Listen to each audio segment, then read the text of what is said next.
So hello guys, जैसा कि आप सब लोग जानते हैं कि हमने अपनी इंडियन पॉलिटी की क्लासेस जो है वो स्टार्ट की हुई हैं। राइट गाइस, आज का जो लेक्चर रहने वाला है वो है part 2 of the salient feature of the constitution. ठीक है गाइस, पार्ट 1 जो है हम उसे कंप्लीट कर चुके हैं, जिसमें हमने 3 फीचर्स जो थे वो कंप्लीट किए थे।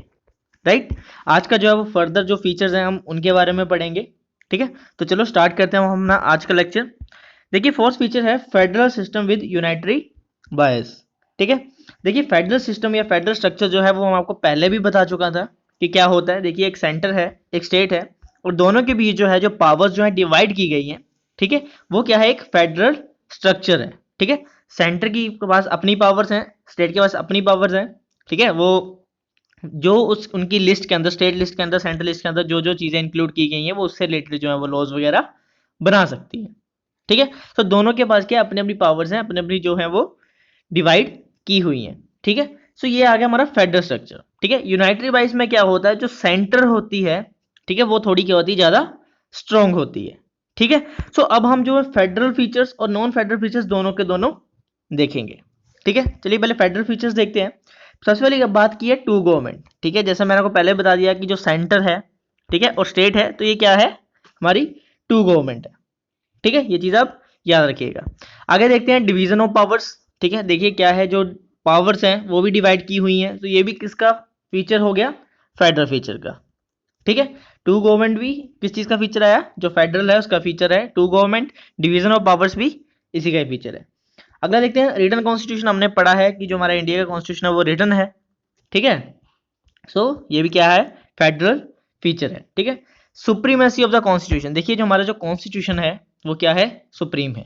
देखिए, इसका सिंपल सा मतलब है कि कोई भी लॉ बनाया जाता है या कोई भी नई अमेंडमेंट आती है, ठीक है, किसी भी तरह का कोई भी चेंजेस होते हैं, तो वो किसको ध्यान में रख के बनाए जाते हैं, कॉन्स्टिट्यूशन को। ठीक है, कॉन्स्टिट्यूशन में जो प्रोविजन दिए गए हैं उन्हीं के आधार पर जो है चीज़ें चेंजेस होगी, उन्हीं के आधार पर जो है वो अमेंडमेंट किया जाएगा। सो क्या कहा गया है कि जो हमारा कॉन्स्टिट्यूशन है वो क्या है, सुप्रीम है।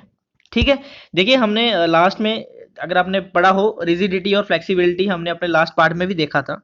ठीक है, रिजिडिटी ऑफ द कॉन्स्टिट्यूशन और फ्लेक्सिबिलिटी ऑफ कॉन्स्टिट्यूशन। तो अब देखिए, जो रिजिडिटी ऑफ कॉन्स्टिट्यूशन है वो फेडरल फीचर है। ठीक है, देखिए रिजिडिटी ऑफ कॉन्स्टिट्यूशन हमने क्या पढ़ा था कि कोई भी हमने अमेंडमेंट करनी, कोई भी चेंजेस करने, तो किससे होंगे, स्पेशल मेजोरिटी से। मतलब वो बहुत ईजी तरीके से तो नहीं किए जाएंगे। ठीक है, किससे होंगे, स्पेशल मेजोरिटी। और वो भी हमने देखा था कि स्पेशल मेजोरिटी में क्या क्या चीज़ें जो है इंक्लूड की जाती हैं। ठीक है, सो जो रिजिडिटी ऑफ कॉन्स्टिट्यूशन है ये किसका आ गया फीचर, फेडरल फीचर का। Independent judiciary. देखिए, इंडिपेंडेंट जुडिशरी का सिंपल सा मतलब इस अभी समझ लीजिए।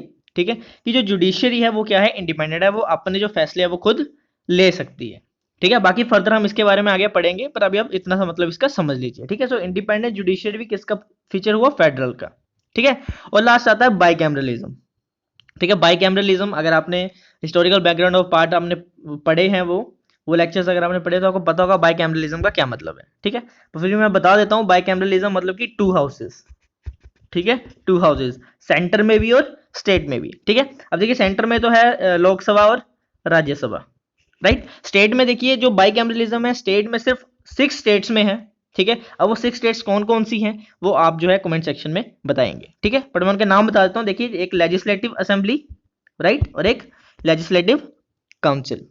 ठीक है, अब ये कहाँ है बाइकैमरलिज्म स्टेट्स में, 6 स्टेट्स तो मैंने आपको बता दी हैं कि वो 6 स्टेट हैं, पर उनके नाम क्या है वो आप बताएंगे। ठीक है, चलिए ये तो थे हमारे फेडरल फीचर्स। ठीक है, अब देखते हैं नॉन फेडरल फीचर्स। ठीक है, देखिए अब जो डिफरेंस है आप सिंपल सा समझ जाएंगे कि नॉन फेडरल फीचर में यही चीज आएगी, जो सेंटर है वो स्ट्रॉन्ग है, सेंटर के पास जो है वो कुछ मामले में जो पावर्स हैं वो ज्यादा है। ठीक है, चलिए देखते हैं। सबसे पहली तो बात यही है, ए स्ट्रॉन्ग सेंटर। ठीक है, दूसरा सिंगल सिटीजनशिप। ठीक है, जो सिटीजनशिप है वो क्या है, सिंगल है। ठीक है, डबल सिटीजनशिप नहीं है यहाँ पे, तो याद रखिएगा ये भी नॉन फेडरल फीचर का पार्ट हुआ। सिंगल कॉन्स्टिट्यूशन, चाहे आप सेंटर की बात करो, स्टेट की बात करो, दोनों के लिए जो कॉन्स्टिट्यूशन है वो एक ही है, अलग अलग नहीं है। ठीक है, फ्लेक्सिबिलिटी ऑफ द कॉन्स्टिट्यूशन। देखिए, जो रिजिडिटी ऑफ द कॉन्स्टिट्यूशन में जो आता था स्पेशल मेजोरिटी, वो तो 368 के अंदर आती है। ठीक है, फ्लेक्सिबिलिटी में अगर आपको याद हो तो हमने पढ़ा था क्या चीज आती है इसमें, सिंपल मेजोरिटी से जो है चीजें पास की जाती है। ठीक है, लेकिन याद रखिएगा ये 368 के अंदर नहीं आता, ये चीज आप याद रखिएगा। तो फ्लेक्सिबिलिटी ऑफ द कॉन्स्टिट्यूशन है वो किसका पार्ट है, नॉन फेडरल फीचर का। ठीक है, अगला है इंटीग्रेटेड जुडिशरी। देखिए इंटीग्रेटेड जुडिशरी क्या होती है, अगर आपको पता होगा, देखिए सबसे ऊपर है सुप्रीम कोर्ट, ठीक है, उसके नीचे है अदर स्टेट्स की जो हाई कोर्ट्स हैं, ठीक है, फिर उसके नीचे क्या है, लोअर कोर्ट्स, ठीक है। तो ये जो सिस्टम है ना, ये सिंगल सिस्टम कहलाता है, ठीक है, और इसी सिंगल सिस्टम को क्या बोलते हैं हम, इंटीग्रेटेड जुडिशरी सिस्टम, ठीक है, या इंटीग्रेटेड जुडिशरी, ठीक है। यही जो मैंने डायग्राम समझाया इसी को क्या कहेंगे हम, इंटीग्रेटेड जुडिशरी, ठीक है, ये चीज आप याद रखिएगा। अगला देखते हैं appointment of the state governor by the centre. देखिए जो स्टेट गवर्नर है उन्हें कौन अपॉइंट करता है, सेंटर, ठीक है। तो ये भी क्या हो गया, एक नॉन फेडरल का फीचर हो गया। ऑल इंडिया सर्विसेज, जो आप यूपीएससी वगैरह की तैयारी कर रहे हैं, आईएएस आईपीएस जिस जो भी एग्जाम की आप तैयारी कर रहे हैं, ठीक है, ये सारे किसके, ये भी सारे जो है वो नॉन फेडरल फीचर का पार्ट है, ठीक है। और इमरजेंसी प्रोविजन, अगर आपने इमरजेंसी प्रोविजन के बारे में पढ़ा है, नेशनल इमरजेंसी, स्टेट इमरजेंसी, या जिसे प्रेसिडेंशियल रूल भी कहते हैं, ठीक है। सो आपको पता होगा इसमें क्या होता है, जो स्टेट्स की पावर है वो थोड़ी क्या हो जाती है, बहुत हद तक कम हो जाती है, ठीक है, और सेंटर क्या हो जाती है इन मामलों में, स्ट्रॉन्ग हो जाती है, ठीक है। सो इमरजेंसी प्रोविजन भी किसका पार्ट है, नॉन फेडरल फीचर का, ठीक है। सो ये कुछ फीचर्स है जो फेडरल से और नॉन फेडरल को मतलब दिखाते हैं कि क्या चीजें हैं जो इनमें इंक्लूड की गई हैं और क्या चीजें जो नॉन फेडरल फीचर में इंक्लूड की गई है, ठीक है। तो जैसा हमने पढ़ा था कि जो रिजिडिटी है और फ्लेक्सिबिलिटी है, जो इंडिया का कॉन्स्टिट्यूशन है वो इन दोनों का ब्लेंड है, ठीक है। वैसे ही जो federal system with United wise, ये भी इंडियन कॉन्स्टिट्यूशन का ब्लेंड है, ठीक है। इंडियन कॉन्स्टिट्यूशन जो है इसका क्या है, ब्लेंड है, मतलब इसका मिक्सचर है। यहाँ पे फेडरल सिस्टम भी है बट विद यूनाइटरी बायस, मतलब सेंटर जो है वो कुछ थोड़ी स्ट्रॉन्ग भी है, ठीक है, ये चीज आप याद रखिएगा। चलिए फेडरेशन के बारे में अगर हम बात करें तो देखिए आपको पता होगा कि जो फेडरेशन वर्ड है, ठीक है, नहीं भी पता तो कोई बात नहीं, जो फेडरेशन वर्ड है वो कॉन्स्टिट्यूशन में कहीं भी यूज नहीं किया गया, ठीक है। Federation has nowhere been used in the constitution, ठीक है। सो क्या वर्ड यूज किया गया है, देखिए आगे मैं भी आपको बता देता हूं, आगे हम पढ़ेंगे भी जो हमारा चैप्टर है यूनियन एंड इट्स टेरिटरीज, हम जब उसमें पढ़ेंगे तो देखेंगे जो आर्टिकल 1 है, राइट, जो आर्टिकल 1 है उसमें ये चीज लिखी है that India is a union of states, India is a union of states, ठीक है। सो क्या वर्ड यूज किया गया है, यूनियन, ठीक है। और अगर मैं बात करूं जो इंडिया फेडरेशन, वो इसलिए भी थोड़ी अलग है, इंपॉर्टेंट है, क्योंकि देखिए it is not the result, it is not the result of agreement, it is not the result of agreement by the states, ठीक है। याद रखिएगा कि जो फेडरेशन है या जो ये India is A union of states है, ठीक है। सो स्टेट्स के बीच क्या है, कोई एग्रीमेंट नहीं है, ये चीज अब याद रखिएगा। पर अगर आप यूएस के कॉन्स्टिट्यूशन को देखें, यूएस के फेडरेशन को देखें, तो वहां पे क्या है, स्टेट्स के बीच क्या है, एग्रीमेंट है, ठीक है। बट यहाँ पे क्या, स्टेट्स के बीच जो है वो एग्रीमेंट नहीं है, ठीक है, ये थोड़ा सा डिफरेंस है। और एक और चीज that no state has right to secede from federation, ठीक है। किसी भी स्टेट को राइट टू secede नहीं है। secede का मतलब क्या होता है कि अलग होना एक तरह से, ठीक है। सो किसी भी स्टेट को क्या है, फेडरेशन से अलग होने का राइट नहीं है, ठीक है, ये चीज आप याद रखिएगा। तो ये जो थोड़ी सी चीज है, हमारा जो फेडरेशन है वो थोड़ा डिफरेंट है, ठीक है, बाकियों के फेडरेशन से, ये चीज आप याद रखिएगा। सो फेडरेशन वर्ड अगर स्टेटमेंट आ गई आपको कि फेडरेशन वर्ड जो है कॉन्स्टिट्यूशन में यूज किया गया, तो वो स्टेटमेंट क्या हो जाएगी, गलत हो जाएगी, ठीक है। ये सब थोड़ी सी एडिशनल चीजें हैं, याद रखिएगा, बाकी हम आगे इनको पढ़ेंगे भी, ठीक है। चलिए देखिए, Indian constitution has been described as, ठीक है। अब इंडियन कॉन्स्टिट्यूशन को वेरियस तरह से डिस्क्राइब किया गया है, ठीक है, वेरियस लोगों के द्वारा। तो हम जान लेते हैं। देखिए जो केसी वेरे थे, उन्होंने क्या कहा था कि जो इंडियन कॉन्स्टिट्यूशन है वो क्या है, क्वासी फेडरल है, ठीक है।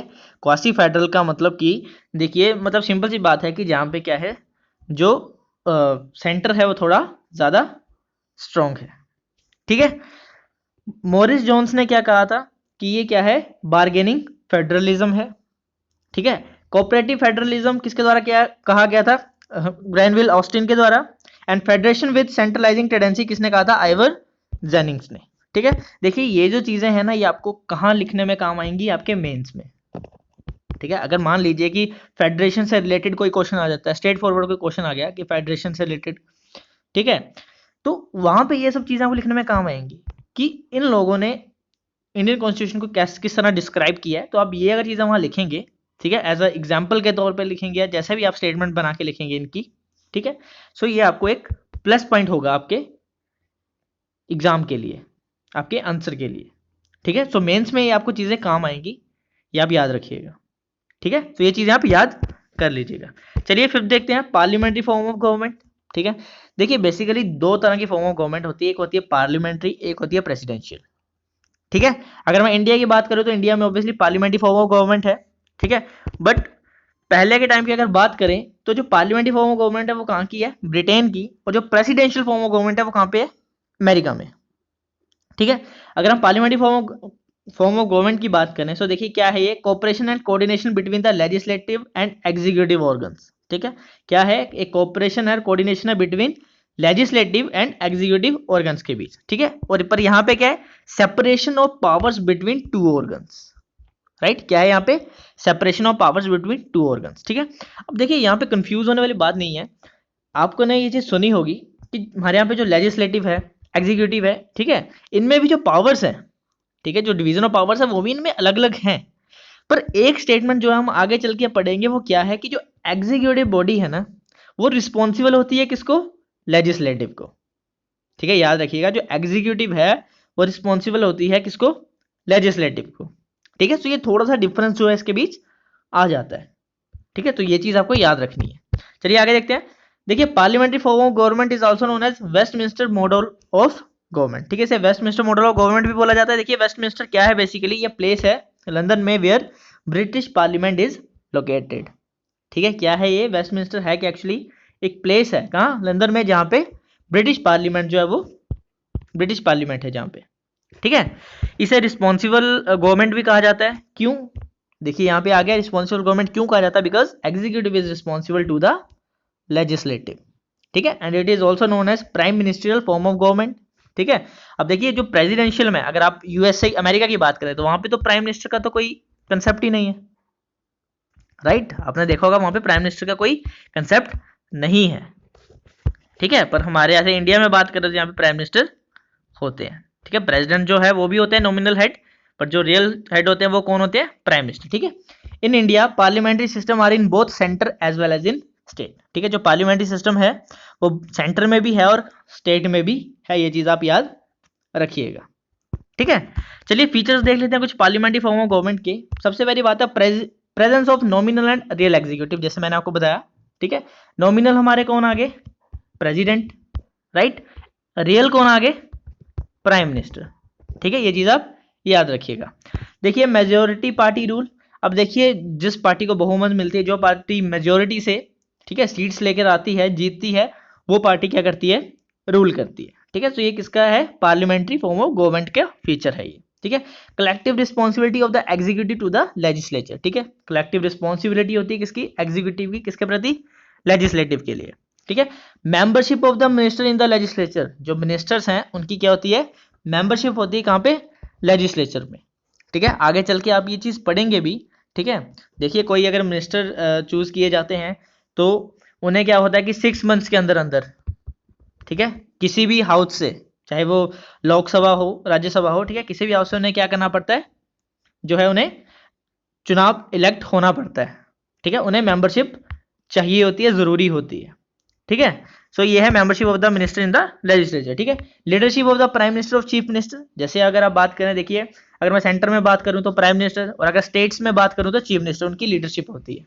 ठीक है, डिसोल्यूशन ऑफ लोअर हाउस, याद रखिएगा लोकसभा और जो असेंबलीज हैं, ठीक है, वो क्या हो जाती हैं, डिसोल्व हो जाती हैं। ठीक है, यहाँ पे सिर्फ स्पेशली लोअर हाउस लिखा है। ठीक है, अपर हाउस की बात नहीं की गई है, या फिर मैं कहूँ कि राज्यसभा की बात नहीं की गई है। क्यों, क्योंकि वो डिसोल्व नहीं होते। राज्यसभा जो है वो क्या है, एक परमानेंट हाउस है। ठीक है, याद रखिएगा, क्या है, एक परमानेंट हाउस है जो डिसोल्व नहीं हो सका, नहीं होता। ठीक है, बाकी इससे रिलेटेड जो है, जो मेन और ज्यादा चीजें हैं वो हम, जो हमारे आगे चैप्टर्स आएंगे उसमें हम पढ़ेंगे। ठीक है, देखिए पार्लियामेंट्री सिस्टम की अगर हम बात करें, ठीक है, इंडिया और ब्रिटेन में बात करें पार्लियामेंट्री सिस्टम की, तो इसमें भी थोड़ा सा डिफरेंस है और ये कैसे अलग है हम वो देख लेते हैं। ठीक है, देखिए parliament is a sovereign body. अगर हम ब्रिटेन की बात करें, जो पार्लियामेंट है वो क्या है, एक सोवरन बॉडी है।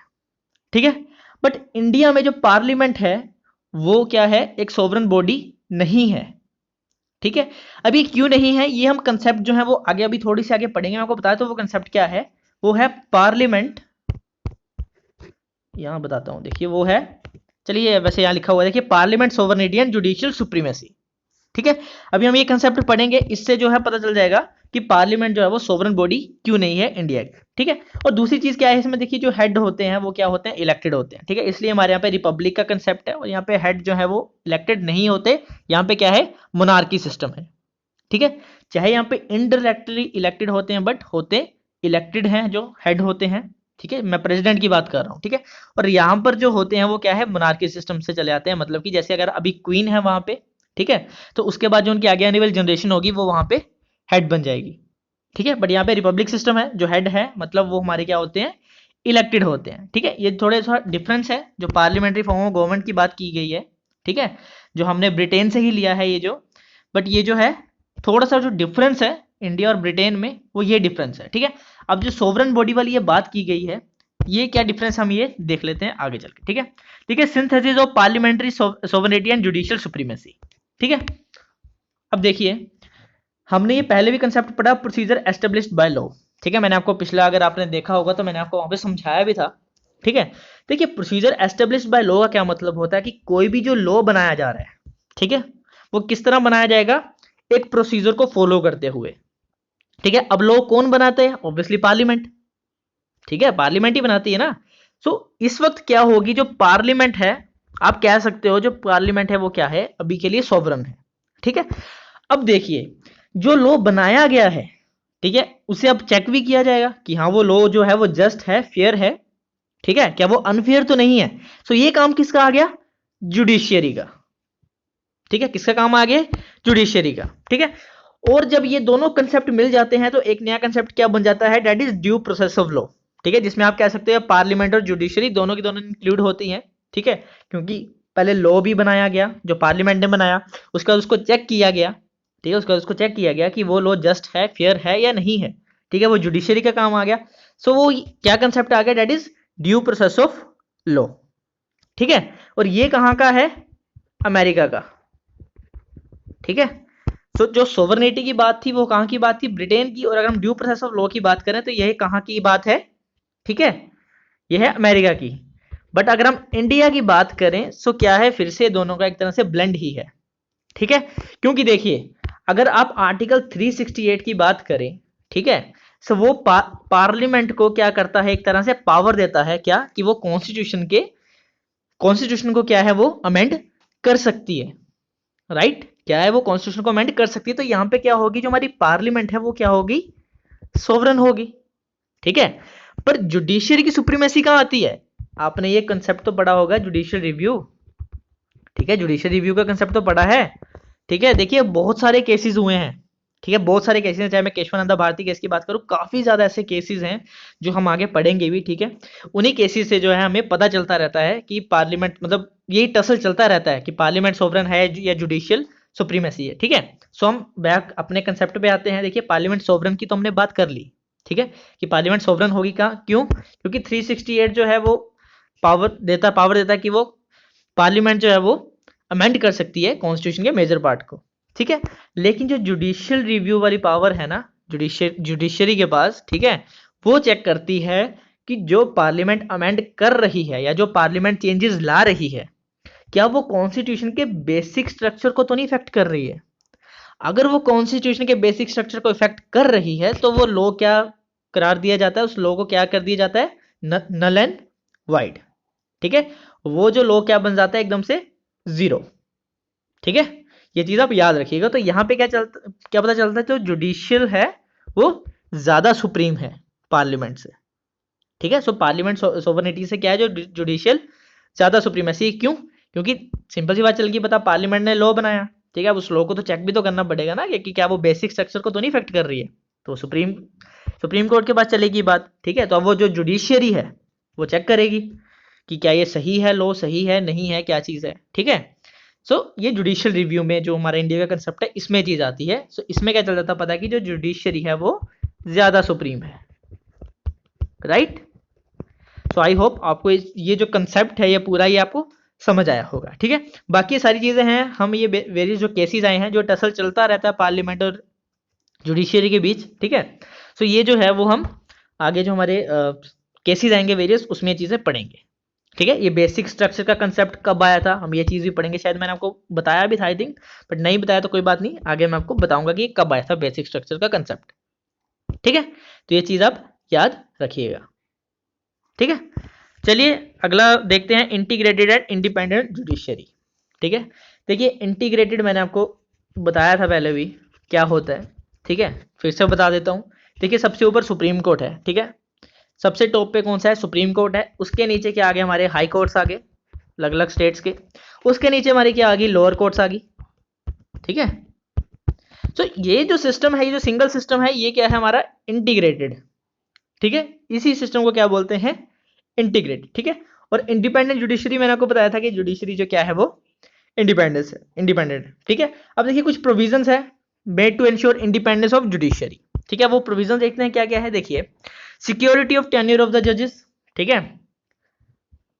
जो जजेस हैं उनका टेन्योर जो है वो फिक्स है कि वो इतने टाइम तक जो है वो काम कर सकते हैं, हर एक चीज जो है वो उन्हें मतलब कॉन्स्टिट्यूशन में प्रोवाइड की गई है, ठीक है। Fix service condition for the जजेस, right. All the expenses of the supreme court charge on the consolidated fund of India, ठीक है। कंसोलिडेटेड फंड ऑफ इंडिया, ठीक है। ये क्या है consolidated fund of India, contingency fund of India, सारे हम आगे पढ़ेंगे। एक चीज याद रख लीजिएगा, जो कंसोलिडेटेड फंड ऑफ इंडिया है, ठीक है, इससे पैसा निकालना है या जो भी चीजें करनी है वो उसके लिए पार्लियामेंट बहुत जरूरी है, ठीक है। पार्लियामेंट के बिना जो है यहाँ से पैसा वगैरह निकलाया नहीं जा सकता, ठीक है। So all the expenses of the supreme court है वो चार्ज किए जाते हैं कहां से, कंसोलिडेटेड फंड ऑफ इंडिया से। Prohibition on discussion on the conduct of जजेस इन द लेजिस्लेचर, ठीक है। जो कंडक्ट ऑफ जजेस है, ठीक है, वो क्या है, उसके रिगार्डिंग जो है वो डिस्कशन नहीं की जा सकती लेजिस्लेचर में, ठीक है। बैन और प्रैक्टिस आफ्टर रिटायरमेंट, अगर एक बार रिटायरमेट होगी तो उसके बाद वो कोई प्रैक्टिस नहीं कर सकते और कोई काम नहीं कर सकते मतलब, ठीक है।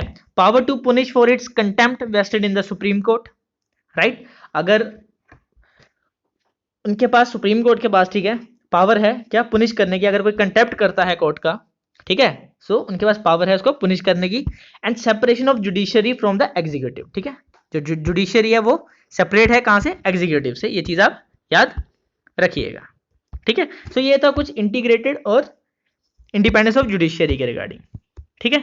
देखिए बाकी और चीजें हैं जो हम आगे पढ़ेंगे, इसको एक्सप्लेन करके पढ़ेंगे, ऐसी कोई बात नहीं है। अभी तो मैंने सिर्फ आपको जो यहाँ पे चीजें लिखी हुई हैं वो चीजें मैं आपको बता रहा हूँ, ठीक है। आगे स्पेशल लेक्चर्स आएंगे सुप्रीम कोर्ट के रिगार्डिंग, हाई कोर्ट के रिगार्डिंग, ठीक है। फिर सुप्रीम कोर्ट में जो जजेस वगैरह हैं कैसे अपॉइंट किए जाते हैं, या फिर उनकी रिटायरमेंट की कितनी एज होती है, हर चीज जो भी इन चीज से रिलेटेड है वो सारी की सारी चीजें जो है वो हम पढ़ेंगे, ठीक है। याद रखिएगा आज के टाइम पे, प्रेजेंट टाइम पे जो सुप्रीम कोर्ट है, ठीक है, आज के टाइम पे जो सुप्रीम कोर्ट है वो मतलब हाईएस्ट कोर्ट है अपील करने के लिए, ठीक है, हाईएस्ट कोर्ट फॉर अपील, ठीक है।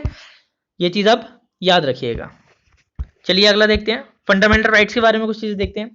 देखिए अभी के लिए भी मैंने आपको बताया कि फंडामेंटल राइट्स का अलग अपना चैप्टर है जो हम आगे पढ़ेंगे, ठीक है। धीरे धीरे करके अभी हम फीचर्स पढ़ रहे हैं, ठीक है। जो फीचर्स यहाँ पे दिए हुए हैं ना, यही हम जो है आगे इलेबोरेट करके आगे पढ़ेंगे, ठीक है। तो फंडामेंटल राइट्स देख लेते हैं। देखिए फंडामेंटल राइट्स जो है वो पार्ट 3 में दिए गए हैं इंडियन कॉन्स्टिट्यूशन के, जो गारंटी करते हैं 6 fundamental rights to all the citizens, ठीक है। अब कुछ एडिशनल चीजें मैं आपको अभी बता देता हूँ, आगे भी बताऊंगा, ठीक है। देखिए ओरिजिनली जब आया था ये कंसेप्ट तो 7 जो थे फंडामेंटल राइट्स हमारे पास, ठीक है, 7 फंडामेंटल राइट्स थे। अगर आप यहाँ पे देखेंगे कल्चर एंड एजुकेशन राइट से नीचे, तो यहाँ पे 31 आर्टिकल जो है वो मिसिंग है, ठीक है। सो वो जो एक और फंडामेंटल राइट था वो था हमारे पास, that is right to property, ठीक है, राइट टू प्रॉपर्टी। लेकिन क्या हुआ था, इसे क्या कर दिया गया था, इसे फंडामेंटल राइट से हटाकर लीगल राइट बना दिया गया था, ठीक है। क्या कर दिया गया था, इसे फंडामेंटल राइट से हटाकर इसे लीगल राइट बना दिया गया था, ठीक है। सो अब वही है कि इसे कौन सा वो एक्ट था, किस एक्ट के रिगार्डिंग जो है इसे फंडामेंटल राइट, इसे लीगल राइट बना दिया गया था फंडामेंटल राइट से हटाकर, ठीक है। वो सारी की सारी चीजें जो हम आगे पढ़ेंगे, ठीक है। मैं अभी भी बता सकता हूँ, ऐसी कोई बात नहीं है, ठीक है, बट आगे के लिए हम जो ये चीज़ें हैं बचा के रखते हैं, ठीक है। तो चलिए पार्ट 3 में अब हमें चल गया पता कि 7 थे ओरिजिनली, बट अब जो है वो 6 हैं, ठीक है। वो कौन कौन से है वो देख लेते हैं। देखिए पहली बात है राइट टू इक्वालिटी, ठीक है। राइट टू इक्वालिटी वो किसके अंदर आता है, आर्टिकल 14 टू 18 के अंदर, ठीक है। Right to freedom that is 19 से 22, राइट अगेंस्ट एक्सप्लॉयटेशन 23 से 24, right to freedom of religion 25 से 28, cultural and educational rights 29 to 30 and right to constitutional remedies that is 32, ठीक है। जो रेट्स वगैरह की बात की गई है वो सारे के सारे इसी में ही आते हैं आर्टिकल 32 के अंदर, ठीक है। याद रखिएगा, थोड़ी सी और चीज़ें बता देता हूँ, जो फंडामेंटल राइट्स हैं, ठीक है, अगर ये वायलेट हो आपके तो आप डायरेक्ट जो है सुप्रीम कोर्ट जा सकते हैं इस चीज़ के रिगार्डिंग, ठीक है।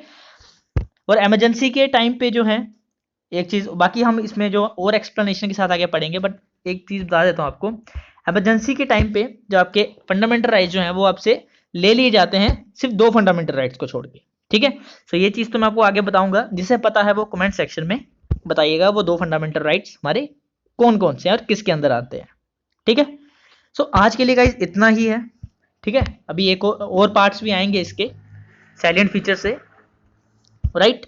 सो आज के लिए हम इतना ही पढ़ेंगे। आई होप आपको चीज़ें समझ आई होंगी, ठीक है। मैंने देखिए जितना था मेन इस चीज़ से रिलेटेड, मैंने आपको सारी की सारी चीज़ें जो है वो एक्सप्लेन कर दी हैं, ठीक है। फिर भी आपको जो चीज़ समझ नहीं आई होगी, मैं आपको बार बार कहता हूँ कि कमेंट सेक्शन में ज़रूर लिखिए कि क्या चीज़ आपको समझ नहीं आई, ठीक है। आपको नहीं समझ आएगी, मैं आपको बार बार समझाने के लिए तैयार हूँ, ठीक है, बट एटलीस्ट आप कमेंट सेक्शन में लिखिए, ठीक है।